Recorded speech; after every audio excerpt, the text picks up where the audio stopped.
Λοιπόν, μετά το ΣΥΡΙΖΑ η Νέα Δημοκρατία. Και ο αντιπρόεδρος ο κ. Χατζηδάκης είναι μαζί μας. Καλημερίσουμε. Να ξεκινήσουμε από εκεί που πήγαμε στην προηγούμενη συζήτηση για να δώσετε και εσείς τις δικές σας απαντήσεις. Καταρχήν για το θέμα, λέει, του ταξιδιού του Πρωθυπουργού. Στο κάτω-κάτω το λέει και ένας φίλος εδώ. Και υπάρχει μια αντίστοιχη επιχειρηματολογία από την κυβέρνηση. Ο Πρωθυπουργός κάνει συναντήσεις. Είναι υποχρεωμένος και μάλιστα μερικές από αυτές έχουν και ένα εμπιστευτικό, να το πω έτσι, περιεχόμενο. Υποχρεωμένος, και καλά, βγάζει φορά παρτίδα στον αέρα, ανακοινώσει κάθε μέρα. Εσείς χρησιμοποίησατε, ξεκίνησε όλη αυτή η ιστορία με το ότι περίπου χρησιμοποίησε ο Πρωθυπουργός το κρατικό αεροσκάφος, ας πούμε, για προσωπικούς σκοπούς και μετά γυρίσατε στο ότι τι πήγες να κάνεις με τη συναντήση με τη L'Oréal και τον Rothschild. Και τον Rothschild, και τους Rothschild, εν πάση περιπτώσει. Υπάρχει πρόβλημα σε σχέση με αυτό. Να ξεκινήσουμε με αυτό. Ορθολογικά σκεπτόμενοι. Πρωθυπουργός παίρνει το πρωθυπουργικό αεροσκάφος και πάει και κάνει 2 συναντήσεις αποδεδειγμένα πια, γιατί το έχουν πει και οι μετέχοντες, που αφορούν στη χώρα. Πού είναι το πρόβλημα? Θα προσπαθήσω να το δω θεσμικά. Πρώτα απ' όλα, έλειπε 2 μέρες με το πρωθυπουργικό αεροπλάνο. Γιατί το κρύψε? Πήγε ένα ταξίδι στο Παρίσι. Λέει ο ίδιος, το πιστεύω, γιατί η συζήτηση, εννοώ για χάρη τη συζήτηση. Το δήλωσαν και οι ίδιοι. Ότι πήγε, ας πούμε, για καλό σκοπό. Πες το. Τι το κρύβεις? Τι φοβάσαι? Δηλαδή είναι αυτό που λέμε, καθαρός ουρανός σας τραπέζι φοβάται. Αν είναι... Είδες τη L'Oréal. Μα θέλω να πω, δημοσιοποίησέ το. Βγάλε μια ανακοίνωση, δώσε τη λίστα των επιβαινόντων, βγάζεις ένα non-paper. Έτσι, γιατί το κάνεις? Δεύτερον, στο non-paper λέει μέσα στο non-paper που έβγαλε το Σάββατο το βράδυ, ότι πήγε και είδε την Rothschild. Ναι. Η οποία, λέει το non-paper, είναι σύμβουλος του Οργανισμού Διαχείρισης Δημοσίου Χρέους για το δημόσιο χρέος και την έξοδο της Ελλάδας στις αγορές. Μέχρι στιγμής καθόλου δεν έχει αποδειχθεί αυτό το πράγμα. Δεν φαίνεται ότι... Το γνωρίζατε εσείς? Το γνωρίζατε εσείς αυτό? Ποιο? Υπάρχει τέτοια σύμβαση? Όχι, δεν... Ο Δίχ και Rothschild. Έχει ζητηθεί να κατατεθεί η σύμβαση, η κυβέρνηση και από ευαισθησία θα έπρεπε, αν υπάρχει αυτή η σύμβαση, να την καταθέσει. Εμείς πιστεύουμε ότι δεν υπάρχει. Τρίτον, πας να συζητήσεις για το δημόσιο χρέος. Πού είναι ο Οργανισμός Διαχείρισης του Δημοσίου Χρέους? Έχει επικεφαλής. Πού είναι ο Υπουργός Οικονομικών? Και δεν μπορεί ο Υπουργός Οικονομικών, εγώ να το δεχθώ. Δεν χρειάζεται και ένα τεχνοκράτη για να συζητήσεις όλες αυτές τις λεπτομέρειες. Ούτε αυτό. Και υπάρχει και ένα άλλο θέμα. Ο κύριος Καμένος, ο συνεταίρος της κυβέρνησης, για χρόνια υιοθετούσε διάφορες θεωρίες συνωμοσίες ότι η Rothschild ήταν πίσω από την καταστροφή της Ελλάδας, από τα μνημόνια κτλ. Δεν μίλησε. Τώρα, γιατί δεν μιλάει? Γιατί δεν τοποθετείται? Δηλαδή, εμείς θέτουμε αυτά τα ερωτήματα και παρακαλούμε τον όποιο καλόπιστο τηλεθεατή αυτήν την ώρα να σκεφτεί αν αυτά που λένε είναι υπερβολές. Δεν βάζετε μόνο ερωτήματα, αφήνετε και υπονοούμενα. Μα η στάση της κυβέρνησης ήταν αναψυχής περίπου. Ταξίδι αναψυχής στο κρατικό σκάφος. Με την οικογένειά του, πήγε Disneyland κτλ. Εγώ είπα αυτά που είπα. Θέτω αυτά τα ερωτήματα. Δεν είμαι κάποιος αστυνομικός επιθεωρητής να ξέρω τι έγινε και τι δεν έγινε. Μου κάνει εντύπωση όμως ότι σε μια σειρά από εύλογα ερωτήματα δεν υπάρχουν εξίσου εύλογες απαντήσεις ή δεν υπάρχουν καθόλου απαντήσεις.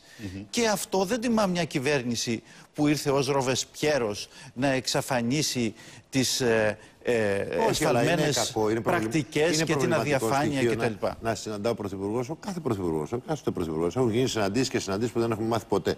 Αλλά λέω, είναι προβληματικό ο Πρωθυπουργός της χώρας να κάνει εμπιστευτικές συναντήσεις με επενδυτές, τραπεζικούς ομίλους κτλ. Μα με συγχωρείτε, ποιο είναι το εμπιστευτικό? Αν δεχθούμε.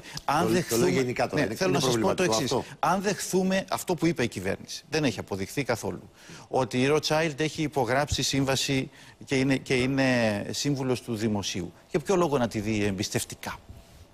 Έτσι. Ή πας να δεις, ας πούμε, τη L'Oréal για μια επένδυση στην Ελλάδα. Ο Σαμαράς, δεν λέω για μας τους υπουργούς, ο Σαμαράς τους έβλεπε κατά δεκάδες το Μαξίμου και έβγαιναν και ανακοινώσεις. Μα εμείς στους ξένους επενδυτές κανονικά πρέπει να στρώνουμε χαλιά, διότι χωρίς επενδύσεις δεν θα αντιμετωπιστεί ούτε το πρόβλημα της ανεργίας ούτε το πρόβλημα το ασφαλιστικό, διότι χρειαζόμαστε εισφορές για να έχουμε εργαζομένους οι οποίοι θα στηρίζουν τους συνταξιούχους. Το θέμα είναι γιατί το κρύβει και γιατί έχει όλη αυτή τη συλλογιστική. Για πάμε τώρα και στο δικό σας κομμάτι όμως. Γιατί από την κυβέρνηση λέει ότι αυτό η Νέα Δημοκρατία το κάνει σε σχέση με την επίσκεψη του Πρωθυπουργού Γιατί θέλει να ρίξει στάχτη τα μάτια του κόσμου για το πρόβλημα με το πόθεν έσχεσαι του κυρίου Μητσοτάκη, το ακίνητο στο Παρίσι, τα χρήματα που χρησιμοποιήθηκαν, το δεν δηλώθηκε το πόθεν έσχεσαι κτλ. Ναι. Ξέρετε τώρα. Πρέπει να δοθούν απαντήσεις. Πρέπει να μπούμε και θα μπούμε. Δεν πρέπει να και θα μπούμε, θα σας πω. Ναι. Και στην προσωπική ζωή δύο ανθρώπων. Όχι, είναι θέμα προσωπικής ζωής. Εγώ δεν θα ήθελα να το κάνω, δηλαδή και στις παρέες μου όταν συζητώ, δεν θα ήθελα να το κάνω. Δεν είναι η πρακτική μου, δεν είναι ο χαρακτήρας μου, αλλά είμαστε αναγκασμένοι να το κάνουμε. Και εγώ, για να μην θεωρηθεί ότι πάω να υπερτεθεί από την κυβέρνηση. Και δεν είναι και θέμα προσωπικής ζωής. Ξέρουμε ότι ο Κυριάκος και η Μαρέβα χώρισαν, δεν ήταν μαζί από το 2007 και ξαναβρέθηκαν το 2015. Από το 2007 ο Κυριάκος Μητσοτάκης στη Βουλή, στην υπηρεσία του πόθεν έσχες, δηλώνει ότι δεν συμβιώνει με την σύζυγό του μέχρι τότε και καταθέτει σχετική δήλωση, η οποία περνάει κάθε χρόνο από τον έλεγχο της αρμόδιας επιτροπής, δημοσιεύεται το πόθεν έσχες και τώρα τελευταία μάλιστα σωστά αποφασίστηκε να δημοσιεύεται και να είναι όλο το χρόνο ανιρτημένο. Ναι, και όχι μόνο για να μην. Άρα πού είναι το μυστικό ως προς τον Κυριάκο? Το μυστικό είναι ότι υπάρχει τοποθέτηση, λέει, του κ. Μητσοτάκη ότι από το 2011 ότι έχει λήξει περίοδος διάστασης με την. Από το 2011? Από το 2011, το 12, από 7 με 12, ήταν μια πενταετία. Και ότι έπρεπε να είχε αναρτηθεί ήδη, να υπήρχε το πόθεν έσχεσαι από την εποχή εκείνη. Αυτή είναι η κριτική που ασκείται. Σας είπα τώρα, μα δεν ξέρω. Να σας πω τώρα που τη συζητάμε. Μπαίνουμε τώρα σε μια διάσταση όμως που έχει κουτσομπολιό. Μπαίνουμε στο σαλόνι και στην κρεβατοκάμερα των ανθρώπων. Δεν είναι αυτό. Δεν ισχύει. Το ξέρει όλος ο κόσμος αυτό που λέω τώρα. Λοιπόν, και από εκεί και πέρα, μετά την επανένωση, ας πούμε, του ζευγαριού, υποβάλλεται η φορολογική δήλωση, απλώς έχει δοθεί παράταση και δεν έχει ξεκινήσει ακόμα για το Μάρτιο, ο έλεγχος κτλ. Τώρα, πού βρήκε τα λεφτά η σύζυγός του? Όλοι ξέρουμε, πάλι όσοι γνωρίζουν το ζευγάρι και όσοι ασχολούνται κάπως με την πολιτική και τα πράγματα, ότι η ίδια ήταν επί σειρά ετών υψηλόβαθμος τέλεχος μεγάλων τραπεζών και ξένων τραπεζών και από την πληροφόρηση που έχω, από το πόθεν έσχες της, το δικό της, αποδεικνύεται ότι είχε τα χρήματα αυτά και πολύ παραπάνω προκειμένου να κάνει αυτού του είδους επενδύσεις. Λοιπόν, ξέρετε όπως λέει ο κόσμος, ότι η κυβέρνηση και αντιπολίτευση, κύριε Μητσοτάκη, η μεν για το αεροπλάνο, η δε για την υπόθεση αυτή, σκοτώνεται την ώρα που η χώρα, ο μεν ασφαλισμένος είναι στην κατάσταση που είναι, με την ιστορία του ασφαλιστικού, με τις δουλειές, με τα γνωστά θέματα, ενώ μεγάλη υψηλή ανεργία, τα προβλήματα στο χώρο εργασίας κτλ. Τη χώρα χωρίς ακόμα σε περίοδο αστάθειας. Ο Πρωθυπουργός δήλωσε μόλις εχθές ότι θα λήξει αυτή η περίοδο σύντομα μέσα στο Φλεβάρι. Και τη Νέα Δημοκρατία, η οποία ασκεί μια κριτική για το ότι καθυστερεί η κυβέρνηση και δεν προχωράει στην αξιολόγηση, να μην μας λέει τι στην πραγματικότητα από τη δική της πλευρά προτείνει. Καθώς χτες, ας πούμε, για παράδειγμα, είδαμε μια αντίθεση και στο εσωτερικό του ΔΝΤ. Όχι μόνο ανάμεσα στο ΔΝΤ και τους Ευρωπαίους, είδαμε αντίθεση και στο εσωτερικό του ΔΝΤ. Τώρα γι' αυτό και εμείς φταίμε, η Ελλάδα αυτή. Κοιτάξτε. Πάμε σε θέματα που χαρακτηρολογικά μου πάνε περισσότερο. Ναι, εντάξει. Και λόγω δουλειάς που λένε.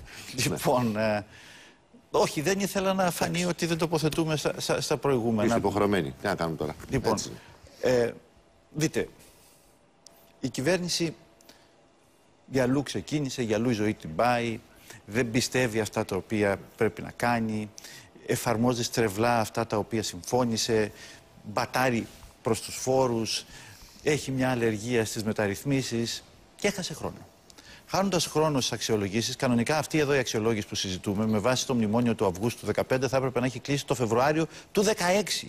Είμαστε ως χώρα ένα χρόνο πίσω. Τι έγινε με αυτό? Πέσαμε πάνω στον εκλογικό κύκλο της Ευρώπης. Έχουν οι Ολλανδοί εκλογές τον Μάρτιο, έχουν οι Γάλλοι τον Μάιο, έχουν οι Γερμανοί τον Σεπτέμβριο. Έχουν κόμματα τα οποία λένε πετάξτε την Ελλάδα έξω από την Ευρωζώνη. Και ως εκ τούτου τα κόμματα εξουσίας εκεί έχουν φρενάρει και κοιτάζουν να δούνε και το δικό τους πολιτικό μέλλον και το δικό τους συμφέρον και το δικό τους κόστος. Εμείς σε αυτό το περιβάλλον τι πρέπει να κάνουμε, κύριε Βεστέ, για να τρέξουμε λίγο, γιατί δεν έχουμε χρόνο. Τώρα εδώ που έφτασε. Πρέπει να κλείσει η κυβέρνηση οπωσδήποτε. Αποδεχόμενη μέτρα στα και αυτά που προτείνει. Μέτρα δεν γλιτώνει τα μέτρα. Εμείς θεωρούμε προφανώς ότι οι δανειστές δεν είναι τα καλύτερα παιδιά, ότι είναι υπερβολικής απαιτήσεις τους και αυτό θα πει ο Κυριάκος ο Μητσοτάκης όταν θα πάει να δει την κυρία Μέρκελ. Δεν υπάρχει καμιά αμφιβολία περί αυτού. Αλλά για μένα Δεν υπάρχει αμφιβολία ότι τα μέτρα αυτά τα οποία τώρα συζητώνται δεν ήταν ούτε αναπόφευκτα ούτε νομοτελειακά. Είναι αποτέλεσμα εσφαλμένων χειρισμών και αναξιοπιστίας της σημερινής κυβέρνησης. Είναι λογαριασμός. Μα είναι σαφές ότι υπάρχει διαφορά εκτίμησης. Εννοώ των στόχων που πρέπει να επιτευχθούν, τη δυνατότητα να επιτευχθούν αυτών των στόχων και των μέσων που πρέπει να χρησιμοποιηθούν. Αυτό που θέλω να πω είναι το εξής. Υπογράφηκε ένα κείμενο και το καλοκαίρι του 2015 και έχουν περάσει από τότε ένας χρόνος. Το τι θα γίνει μεταξύ του Αυγούστου του 2015 και του σήμερα δεν είναι κάτι το οποίο απλώς προδιαγράφεται στο χαρτί. Μπορεί τα πράγματα να πάνε καλύτερα όπως πήγαν στην Κύπρο. Αν εφαρμοστεί μια αποτελεσματική οικονομική πολιτική και έχει καλύτερα αποτελέσματα, μπορεί τα πράγματα να πάνε χειρότερα. Αν φέρει μέτρα στη Βουλή, θα τα ψηφίσετε, κύριε Χατζηδάκη, εσείς? Όχι να σας το ζητήσει, θα τα ψηφίσετε εσείς ως Νέα Δημοκρατία? Θα σας πω. Εμείς ψηφίσαμε το καλοκαίρι του 2015 και πολύ καλά κάναμε το μνημόνιο για να παραμείνει η χώρα στο ευρώ. Σε αυτό το πλαίσιο είναι τα μέτρα. Στη συνέχεια ζητήσαμε δια του κυρίου Μεϊμαράκη και επίσης καλά κάναμε τότε να γίνει μια κυβέρνηση ευρύτερης συνεργασίας. Το απέρριψε ο κύριος Τσίπρας. Μόλις και βγει. Δεν συζήτησε ούτε καν τότε με το Πασόκ και το Ποτάμι. Επέμεινε σε αυτή την αλόκοτη συμμαχία με τον κύριο Καμένο. Προειδοποιήσαμε για την πολιτική που εφαρμόζεται, για τα αποτελέσματα τα οποία θα υπάρχουν. Δεν μας άκουσε, φτάσαμε μέχρι εδώ. Εάν τα ψηφίσουμε, θα θεωρηθούμε και εμείς συνένοχοι. Θα ξεπλύνουμε με τη στάση μας τις ευθύνες. Αυτό δεν σημαίνει ότι έχουμε κάποια μαγική γομολάστιχα με την οποία θα διαγράψουμε. Θέλω να κάνω καθαρούς λογαριασμούς. Προσέξτε, μας ξέρει όλος ο κόσμος. Εγώ δεν θέλω, ξέρετε, για μια χούφτα ψήφους να λέω πράγματα πολιτικάντικα τα οποία δεν στέκουν. Λοιπόν, δεν έχουμε κάποιο τρόπο να διαγράψουμε τα προβλήματα της χώρας και τα προβλήματα τα καινούργια τα οποία έφερε η κυβέρνηση ΣΥΡΙΖΑ-ΑΝΕΛ. Εκείνο το οποίο λέμε όμως είναι ότι όσο παραμένει δυστυχώς αυτή η κυβέρνηση, τόσο σωρεύονται τα προβλήματα και τόσο δυσκολεύεται η ζωή και της χώρας και της επόμενης κυβέρνησης. Η Δημοκρατία και ιδεολογικά είναι υπέρ της μείωσης του αφορολόγητου. Ιδεολογικά, πολιτικά. Η Νέα Δημοκρατία, η Νέα Δημοκρατία είναι υπέρ των μέτρων που έχει παρουσιάσει ο Κυριάκος Μητσοτάκης στη Θεσσαλονίκη. Εκείνο το οποίο υποσχόμαστε από τη δική μας πλευρά είναι ότι θα έχουμε μια κυβέρνηση μεταρρυθμιστική η οποία σοβαρά θα δουλέψει και θα στείλει ένα μήνυμα εμπιστοσύνης διεθνώς, και δεύτερον ότι θα έχουμε ένα δικό μας πρόγραμμα πέραν της οικονομίας και πέραν των όποιων δεσμεύσεων έχουν αναλυφθεί στο μνημόνιο, που θα αφορά στη δημόσια διοίκηση με αξιολόγηση των δημοσίων υπαλλήλων, στην εκπαίδευση με σύνδεση με την παραγωγή κτλ., στη δικαιοσύνη με επιτάχυνση των δικών, ώστε να στείλουμε το μήνυμα ότι η Ελλάδα ακολουθεί το δρόμο της Πορτογαλίας, της Ιρλανδίας, της Κύπρου, όπου επιτέλους είναι Έλληνες, και να κερδίσουμε την χαμένη εμπιστοσύνη. Δεν υποσχόμαστε λοιπόν Κύπρους με τριαντάφυλλα, λέμε στροφή στην κανονικότητα. Αυτό λέει η Νέα Δημοκρατία. Ξέρω ότι για πολλούς μπορεί να φαίνεται λίγο, αλλά τόσο μπορούμε και θέλουμε να είμαστε ειλικρινείς με τους Έλληνες πολίτες. Καλημέρα κύριε Χατζηδάκη, καλή συνέχεια.